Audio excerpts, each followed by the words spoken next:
પાવાગઢ ખાતે મહાકાળી માતાના સાનિધ્યમાં હોળિકા દહન શાસ્ત્રોક્ત વિધિ સાથે કરવામાં આવી।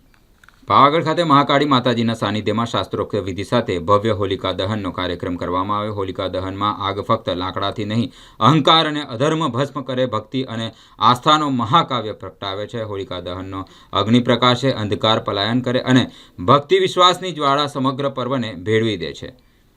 મહાકાળી માતાજીનું મંદિર પાવાગઢ પ્રગટેલી હોળી બાદ 50 કિલોમીટર વિસ્તારમાં ગામોમાં આસ્થાભેર ઉજવણીનો પ્રારંભ કરવામાં આવે છે। સુપ્રસિદ્ધ યાત્રાધામ અને 51 શક્તિપીઠોમાં સ્થાન પામેલ પાવાગઢ ખાતે ડુંગર પર બિરાજમાન જગતજનની મહાકાળી માતાજીના પવિત્ર સાનિધ્યમાં હોલિકા દહનનો કાર્યક્રમ ભવ્ય ધાર્મિક માહોલ વચ્ચે યોજવામાં આવે છે।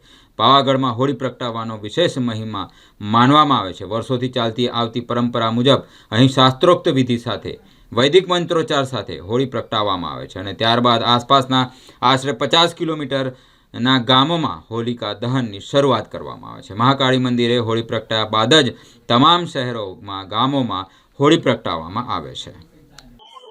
ગુજરાત રાજ્યનું પવિત્ર યાત્રાધામ શક્તિપીઠ પાવાગઢ ખાતે માતાજીના મંદિરે હોલિકા દહનનો આજરોજ કાર્યક્રમ હતો। એ કાર્યક્રમની અંદર સાંજના 6 વાગ્યાનું મુહૂર્ત હોય એ દિવસ દરમિયાન હોલિકા દહન અગ્નિ પ્રગટાવવામાં આવી।